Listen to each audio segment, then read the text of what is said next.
I bought a house with a garden and my hubby said to me that his mom and sis are moving in too. I said, "What the hell? Are you kidding?" It was right after I bought a house with a garden that my husband Tom and mother-in-law Maria, both grinning, declared that my in-laws would move in with us. "They are moving in too. If you don't like it, I'll make my son divorce you," Maria said. If she came, her nasty daughter would surely follow. They knew I hated this and did it anyway. The daily harassment would continue even in the new house. I shuddered at the thought. "No, I don't want to live with you," I said. "What you don't seem to understand," Maria said, her eyebrows shooting up as she pulled out divorce papers from somewhere, "is your position." My husband's part was already signed. Her face showed she only cared about getting the house. Their plan had worked perfectly, which was terrifying. I struggled to hold back my laughter. My mother-in-law, seeing me trembling with my head down, looked triumphant. I quietly signed the divorce papers, packed my things, and left the dreaded house. I got a barrage of calls from my ex-mother-in-law on moving day. "Have you realized yet?" she demanded, wanting to meet and talk. That's exactly what I wanted. I would meet her and put an end to this myself. I made thorough preparations to confront them and headed to the showdown. "My name is Nicole. I work at an advertising agency. My husband John was introduced to me by Justin, a manager at a newspaper company. As someone in a weak position, I couldn't refuse Justin's offer. I was 29 at the time, and after 6 months of dating, I married John due to his persistence. I ended up cursing myself for making a poor decision at such a crucial moment. I think my ex-mother-in-law, Karen, intended to deceive me from the start. She seemed gentle and kind, but her attitude changed as soon as I married John. She dropped the mask of a reasonable older woman and revealed her true colors as a cruel mother-in-law. "Hey, Nicole, what are you doing?" she'd say. "I told you to weed the garden after cleaning the dishes." Not a day passed without her shrill voice echoing through the house. I felt exhausted every day. I could barely manage a sigh in response. After the wedding, I agreed to live with my in-laws at John's insistence. His father had passed away, and Karen had been struggling with a leg injury for years. He begged me, saying he couldn't leave his aging mother alone in the old house. But when I got there, I saw Karen walking around just fine. She claimed educating a daughter-in-law was a mother-in-law's duty and treated me harshly every day. John was no help either. Whenever I suggested living apart, he made excuses and avoided the issue. He was always doing whatever she wanted. He never stood up for me when she scolded me. "Yeah, my mom has quite a temper, huh?" he'd say, grinning. "Stop grinning and help me. This is hard for me." After getting married, I began to feel intense anxiety and depression. I found myself crying unexpectedly or feeling nauseous for no reason. After consulting a specialist, the doctor diagnosed me with an adjustment disorder. The thought that every day spent at my in-laws was affecting me negatively was truly unpleasant. Despite my feelings, she continued to make unreasonable demands. "Don't be lazy just because it's your day off," she'd say. "Have you finished cleaning the room? You haven't gone shopping yet. Have you made sure to check the discount stores before you go, please?" "Karen, please don't shout at me. I have a headache. I'll do the cleaning and shopping later," I'd plead. "Don't give me that. When you're told to do something, you do it immediately. You're the daughter-in-law, aren't you? A daughter-in-law is not a maid," she'd retort. Her demands often involved the house itself. "Clean the gutters," she'd say. "Replace the wallpaper. Fix the splinters in the pillars." The in-laws' house was very old and falling apart everywhere. It creaked whenever the wind blew. Each time she would urge John to get a new house. "This place is a rental, you know," she'd say. "We're renting it cheaply from an acquaintance. Just once I want to live freely in our own home. Don't you think so, John?" "I do, but we can't afford it on my salary," John would say. "A house of our own is just a dream." Karen grew frustrated with her useless son, of course. She took out her frustration on me. Cook, clean, weed the garden, take her to the hospital. She didn't care that I was exhausted from working full-time. It was no wonder I developed an adjustment disorder. I couldn't help but think that every day, 6 months after moving in with my in-laws, a woman who made my miserable life even worse arrived. John's sister Lily came back after her divorce, bringing her child with her. "He kicked me out," she said, referring to her ex. "Said he didn't want to see my face anymore. Well, it's my fault." I left my kid unattended and slept with my husband's senior. What kind of ethics does this woman have? Seeing my horrified expression, Lily smiled slightly. Lily, who looked just like Karen, acted just like her too. She refused to do any housework and made me clean her room as well. "It's only fair, right?" she said. "I'm raising a child. You wouldn't understand since you haven't given birth, but it's harder than it looks. So thanks in advance for your help, Nicole." Lily didn't work. She lazed around all day. Her childcare was half-hearted at best. She lounged on the sofa doing nothing. Her behavior was particularly bad on weekends. She'd leave her young daughter with me and go to the arcade. Lily had some bad friends from her rebellious days and would sometimes start drinking in the afternoon with them. I wished she would at least help with some of the housework, but Lily did absolutely nothing. She was the kind of woman who would do anything to get money for fun. This is what happened one day. Lily handed me a drawstring bag. When I looked inside, I saw my dad's cufflinks, ring, and vintage lighters. "What? What do you expect me to do with these?" I asked. "Figure it out," she said. "Sell them and make sure you get a good price, okay?" The belongings of my late father. These were supposed to be keepsakes, yet Lily casually told me to sell them. I felt a wave of sadness. The thought of her using the money to go to the arcade made it even worse. Unable to bring myself to do it, I explained the situation and handed the bag over to John. I don't know what he did with his father's keepsakes, and frankly, I don't want to know. When Lily first returned, many things happened. My belongings frequently went missing after she arrived. I also discovered around that time that John was probably having an affair. A friend who worked at a different advertising agency had happened to see him in town on a weekend. John was walking arm in arm with a flashy young woman. I was furious when I heard the story. "I'm working hard from morning till night, even on weekends, and you're out having fun with a young woman? Unbelievable. This is cheating, right? Who is she? Tell me the truth." "It's not cheating," John said. "She's just a worker from a massage parlor." "And how is that any better?" I asked. "You shouldn't be going to places like that when you're married." Lily laughed hysterically at our argument. Karen seemed exasperated but didn't strongly scold John. According to Karen's logic, if a husband goes to such places, it's because the wife isn't devoted enough. Getting upset over something like that is embarrassing. "The problem is you," she said. "If you were more devoted to John, this wouldn't happen." "I don't agree," I said. "Karen, isn't that a bit too unreasonable? This is the norm in this house. Besides, going to places like that or having an affair shows a man's prowess. A wife should forgive such things with a big heart." What was normal to them was absurd to me. Forgive visits to such places and affairs. There was no way I could do that.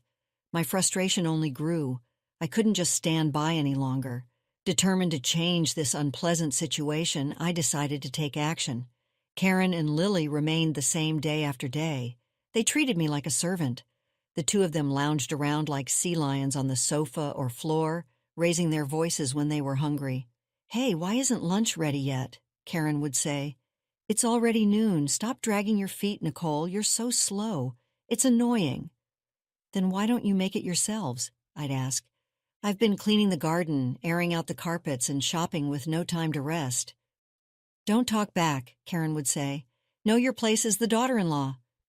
I wasn't even allowed to voice my opinion. I was utterly fed up. I wanted a divorce immediately, but if it were that easy, I wouldn't have been struggling. John was introduced to me by Justin, a manager at a newspaper company. I was indebted to my boss, James, who also asked me not to do anything that would embarrass him. Karen knew this and often used it against me. I was completely stuck between a rock and a hard place for a while. All I could do was endure. Then one day, John's affair became undeniable. That friend from the other agency got concrete evidence. The first stage of my preparation was complete. I needed to plan my next move. About a month later, I think it was Lily who spread out a housing catalog on the dinner table after dinner. From every angle, it was clear that these were items I had put in my bag. "Look at this," she said. "Nicole was planning to buy a house." "Wait," I said. "Did you rummage through my bag?" "Why? Why would you do that?" "Just be quiet," she said. "Oh, it's a nice house, a bit in the countryside, but still." "Hey, Nicole," John said. "You should have discussed something like this with me." I had my eye on a house with a garden, as Karen said. It was in the countryside, but it looked quite good. I had already visited the place several times and met with the real estate agent. When I admitted this, the three of them became very interested. "What?" Karen said. "How far along are you in the process? Are you going to buy it?" "It's cheap and spacious," John said. "Not bad at all." "Ah, well, a house with a garden, huh?" Karen said. "That's a big decision. If you decide to become the head of your household, I'll support you. I'll even help a little financially. Wouldn't you like to leave here and live with Nicole in your place?" Before I could say anything, she was already encouraging John. How insincere. She had no intention of letting me go so easily. When I asked whose name the house would be under, John furrowed his brow. "I'm the head of the household," he said. "It'll be in my name." "Then can I proceed with the purchase?" I asked. "We'll buy this house and the two of us will move out, right?" "All right," John said. "I've decided. I'll buy the house. Go ahead and move forward with the arrangements." John finally made a firm decision. Karen and Lily both praised John for his decision, but I didn't miss it. The two of them exchanged a knowing smile. A few days later, just after purchasing the house with a garden in the countryside as planned, John and Karen, both grinning, made a unilateral announcement to me. "They are moving in too," Karen said. "What?" I said. "But you said we'd live there alone." "After thinking it over, we decided to live together," Karen said. "You're not going to say no, are you? If you refuse, I'll make John divorce you." I wonder what James would think of that. There it was, what a cowardly move. If Karen came, Lily would surely follow. I shuddered at the thought of daily harassment continuing even in the new house. "No way," I said. "I refuse. I have no intention of living there with you." Hey, pause for a moment. Would you care to support us? Like this video and subscribe for more. Now let's dive back into the story. "You don't seem to understand your position," Maria said, her eyebrows shooting up. Her face was red with anger, veins bulging at her temples. She pulled out divorce papers from somewhere, and John's part was already signed. Her face said she didn't care about anything as long as she got the house. "If you're going to refuse, then sign here," she said. "All right," I said. "I will. I'll sign. Let's get divorced. I've had enough." "What?" Karen said. "Hey, Nicole, are you sure about this?" "John, leave her. A useless woman like this is just going to make you angry. You're young. You'll find a new wife soon enough." Such harsh words. I quietly signed the divorce papers. She looked triumphant. She had no idea how I felt. My plan had worked perfectly, which was terrifying. I struggled to hold back my laughter. A few days after I moved into my new apartment, I received numerous calls from Karen. Checking my calendar, I realized it was indeed true. Today was their moving day. So she's figured it out. The incessant ringing was typical Karen. Ignoring them didn't help. They kept coming. Finally, I picked up due to her persistence. Karen didn't even greet me. She just started yelling. "Nicole, how could you do this?" she said. "What kind of house did you make us buy?" "Hello, Karen," I said. "Calm down. What are you talking about? I don't understand." "Don't play dumb," Karen said. "This house. You knew it was defective when you bought it, didn't you? That's right. The house I chose had issues. The ground was unstable, often causing the land to sink. Even a new house could have doors and windows that wouldn't close properly after a few years. There were old mining tunnels nearby that caused the problem. However, the locals knew this. They built their houses on stable land. Only clueless newcomers fell into this trap. I used this problem-ridden house to trap those three. It was tough to find a reasonably priced defective house, even with the help of a real estate agent. I also arranged for Lily to steal the real estate catalog from my bag. I had deliberately placed my bag in an easily noticeable and stealable position. Unaware, they fell right into the trap and moved in. It was hard to keep from laughing when I signed the divorce papers. I wanted to tell them everything, but I couldn't. I played dumb. "A defective house? That can't be right," Karen said. "There must be some mistake." "What is with that attitude? So fake. Just come over here." "What?" I said. "No, honestly, I don't ever want to see you again." "What? What did you say?" Karen said. There was no way I wanted to see that unreasonable family again. I told her I wouldn't meet them even if they paid me. Then John took over. "Nicole, please think about our situation a little," he said. "I could say the same to you, John," I said. Did you ever think about my feelings? No, you didn't. I was always isolated. I'm sorry, John said. I'll apologize. Just tell me where you moved to. Why would I tell you that? I said. If you showed up, I'd have to move again. I want to cut all ties with you. The conversation went nowhere. Eventually, Karen and the others started making even more outrageous claims. They said the divorce was invalid and that we were still family. I had 2 colleagues sign as witnesses and submitted the divorce papers to City Hall. Invalid? No way, I thought. How unreasonable could they be? Anyway, they insisted on meeting and talking. Even if I refused, they would surely call again. I had no choice. I decided to meet them and put an end to it myself. Fine, I said. I'll meet with you once. Thank you, Karen said. I owe you one, but I'll choose the time and place.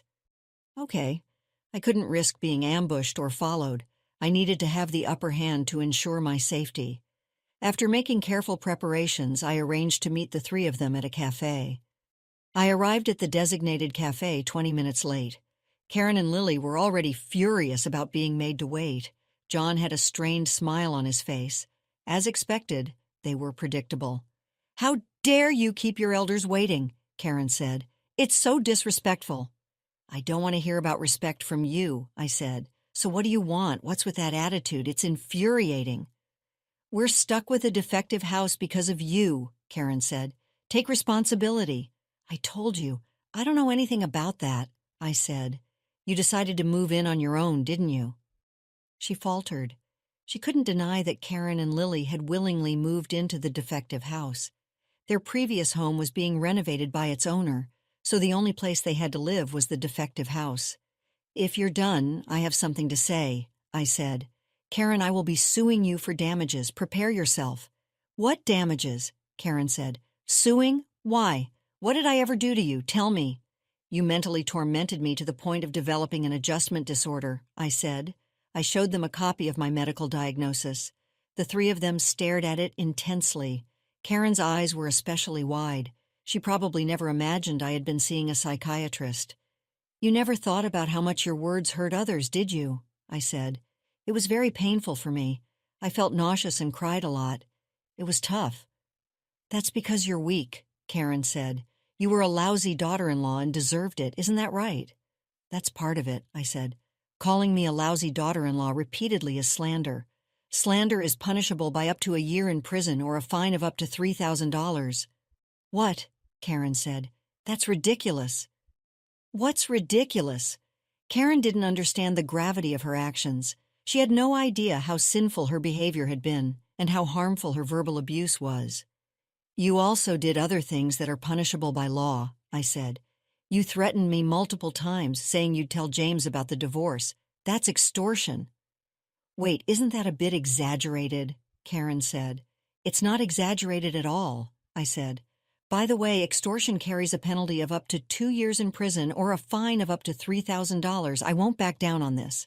All right, Karen said. Wait a minute.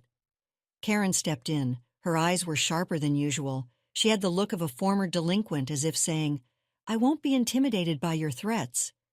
What is this? She said. Scaring my mom by taking advantage of her ignorance? Do you have any proof of these so-called slanders and threats? Yes, I do, I said. I've been recording everything. Recording? Karen said. Yes, I said. I had been recording with my phone's voice memo the entire time I lived at my ex-in-law's house. I have plenty of audio recordings. I also had data extracted specifically from Karen's abusive language. Submitting this as evidence would undoubtedly confirm the charges of slander and threats. Did you think I'd just take it? It's not just Karen, I said. Lily, you're also guilty. You'll be held accountable too. What? Lily said. Why me? What did I do? Think about it, I said. Haven't you committed any crimes? Or are you saying you haven't caused me any trouble? Of course not, Lily said. Don't be ridiculous. Lily insisted she was innocent. I showed her the screen on my phone. Lily's face turned pale. No wonder. It showed her rummaging through my bag, the ugly scene of her searching the contents while glancing around nervously. What? Lily said. How did you record this? Because my belongings frequently went missing after you arrived, I said. Makeup accessories, clothes, bags. I set up a hidden camera. "This is awful," Lily said. "How could you do that? You're just a daughter-in-law. Unbelievable. Who's the one overstepping boundaries here?" "Let me inform you about the penalty for theft," I said. "Up to 10 years in prison or a fine of up to $5,000. I'll be contacting the police." Lily's mouth opened and closed. She wanted to retort, but she couldn't. She looked completely helpless. I had kept track of all my missing items, knowing the exact extent of the damages would make it easier for the police and lawyers to act. If I was going to do this, I'd do it thoroughly. I was determined not to let these three off the hook. Finally, it was John's turn. He shrank back under my glare. If there was anyone I couldn't forgive the most, it was him. I believed marriage was about mutual support. But John, you saw things differently, didn't you? From start to finish, you were always my enemy, weren't you? "Enemy?" John said. "No, I never meant that. Not at all. Please believe me. Even today, I was trying to mediate as much as possible." "Sure enough, with the lies, I don't need your mediation." John was a cowardly man. He always sided with the stronger party. He had always been with Karen and Lily. Even now, he was trying to play me to save himself. If he had been a slightly better man, maybe I would have stayed married. If he had said, "Let's move away and live just the two of us," I might have done that. "The name of your affair partner," I said. "I believe it's Rebecca." "What?" John said. "How did you? How did I?"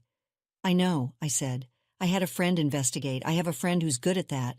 I even have pictures of you and Rebecca entering a hotel together. Look here, they are."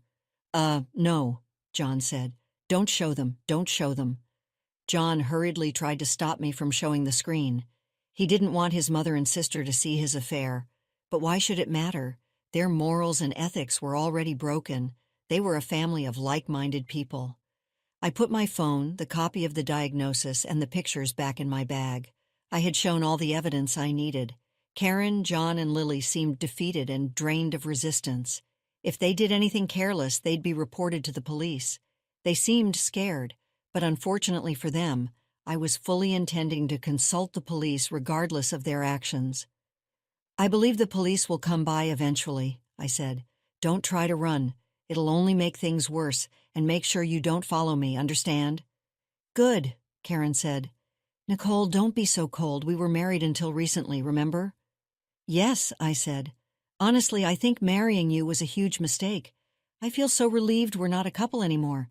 If you follow me, I'll press charges for that too. So be ready. Don't wait outside my office. Don't contact me unless it's necessary." I made a few simple agreements with the three of them and left the cafe. Even after I left, they sat there looking dejected. You can't stop people from talking. The news of John's divorce quickly spread at his company. The reasons, his infidelity and mistreatment of me, spread along with it. As a result, John faced significant cold treatment at work. After all, the person who had introduced us was Justin from the affiliated newspaper company. Naturally, John lost his trust and was viewed harshly. Unable to endure the hostile environment, John eventually quit. He struggled to find new employment, and his relationships with his mother and sister became strained. John reappeared in front of me about a year after our divorce. He called out to me as I was leaving work. I turned to see a shabby-looking man standing there. "John," I said, "I barely recognized you." "I know," John said. "People say my face has changed lately." He seemed to have gone through a lot. Understandable. Karen and Lily were convicted and fined. I had claimed alimony from John. They must be struggling financially now. They still had to pay off the mortgage on the defective house, so things were tough. "How are Karen and Lily?" I asked. "They're alive," John said. "Barely hanging on. They're both working now. They have to, or we won't survive."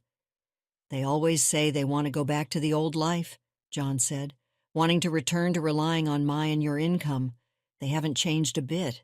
They're like parasites." Cutting ties with them was the right decision. I thought he might retort, but he didn't.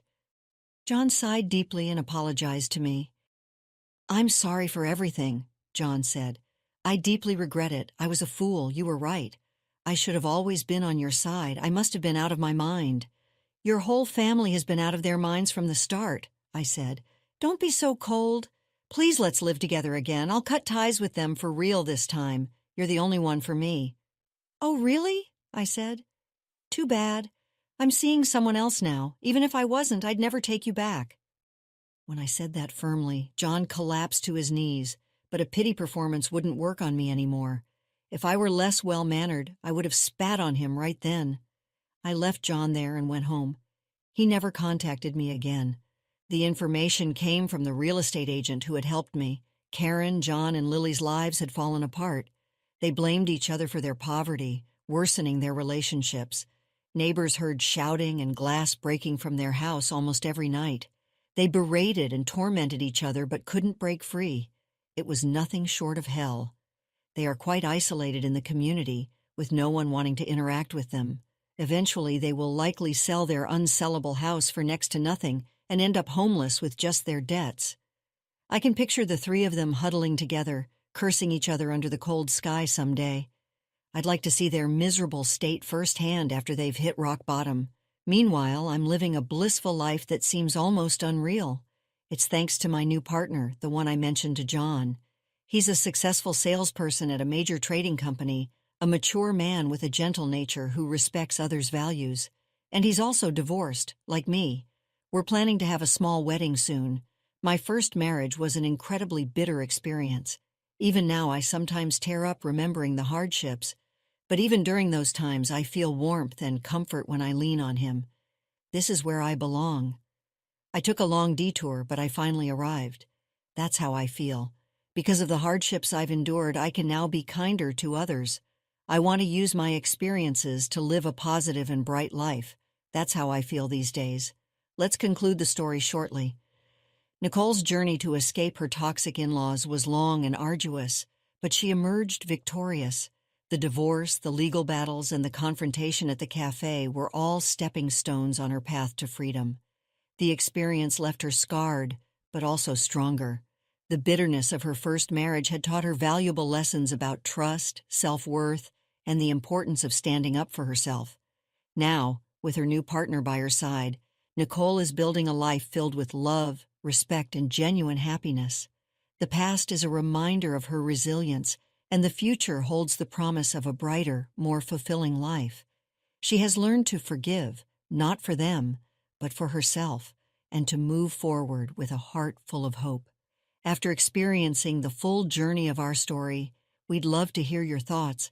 How did the story resonate with you? Don't forget to like, subscribe, and stay blessed. Thank you for watching, and see you in the next story.